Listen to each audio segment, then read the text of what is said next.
¿Jesús nació en verano? Este comentario viene a raíz del vídeo que hice sobre si la Navidad es o no es una fiesta pagana, en el que una persona comentó que Jesús había nacido en verano. Yo le contesté que, puesto que las fuentes más antiguas de las que disponemos no nos dan ninguna información al respecto, no podemos saber cuándo nació. A esto, Tosco Montero, la persona que me hizo no fue una pregunta, me hizo este comentario, pues responde que los testigos de Jehová tienen su argumento respecto a que Jesús nació en verano y que parece tener sentido. Os cuento.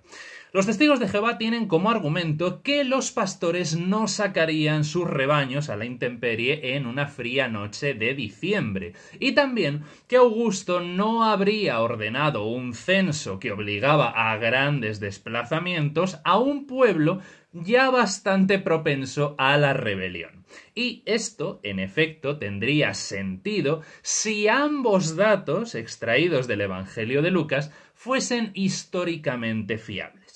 Pero el relato de los pastores es exclusivo de Lucas, así que no cumple con el criterio histórico de multiplicidad.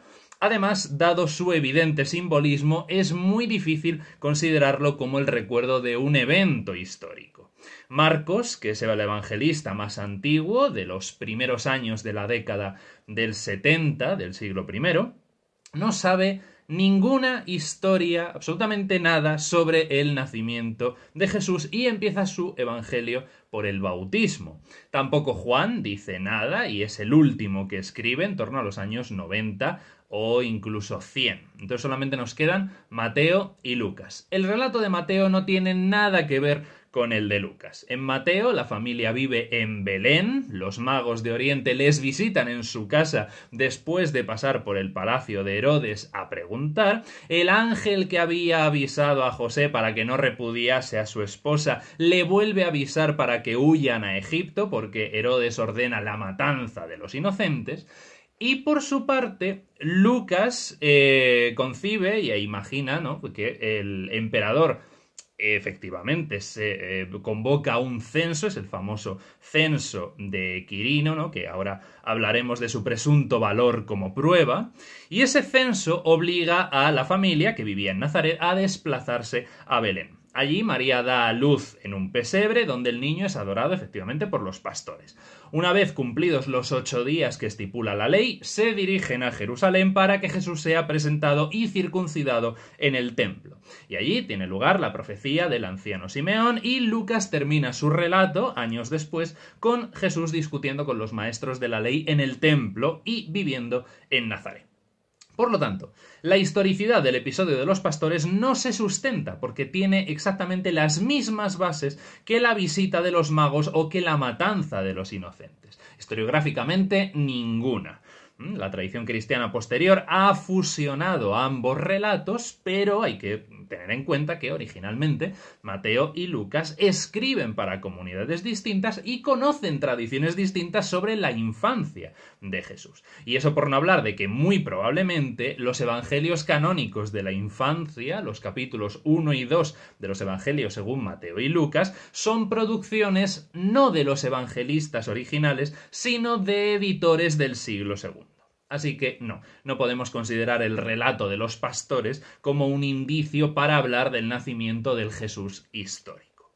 En lo que respecta al censo, su historicidad sí está fuera de toda duda, ya que está muy bien documentado, pero ese censo, producido siendo Quirino gobernador de Siria, se realiza en el año 6 de nuestra era.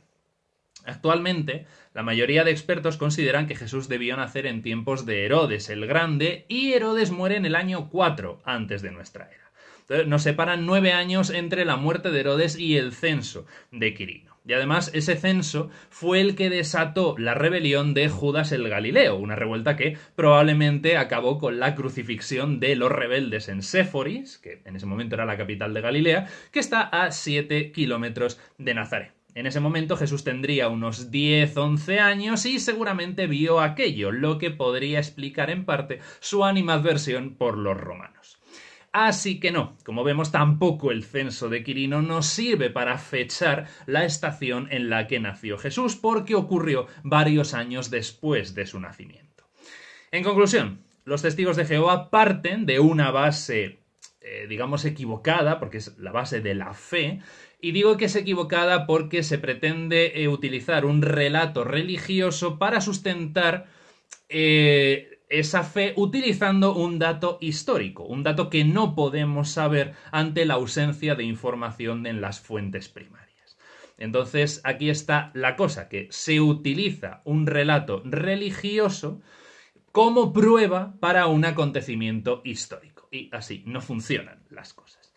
Esto es todo. Muchas gracias por vuestra atención. Espero que os haya resultado interesante.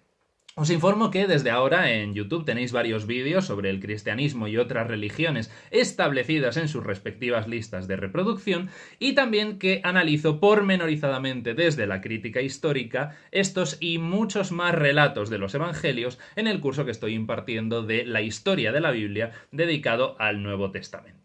También quiero desearos un muy feliz año chino del conejo de agua. Según el zodíaco chino, las personas que nacisteis en 1927, 39, 51, 63, 75, 87, 99 o 2011 habéis nacido bajo el signo del conejo. Si os gustaría que hiciera algún vídeo sobre el zodíaco chino o queréis saber cuál es vuestro signo del zodíaco chino, pues dejádmelo por aquí abajo en comentarios. Para esto último, evidentemente, necesito saber vuestro año de nacimiento. Nos vemos en el próximo vídeo. ¡Chao, chao!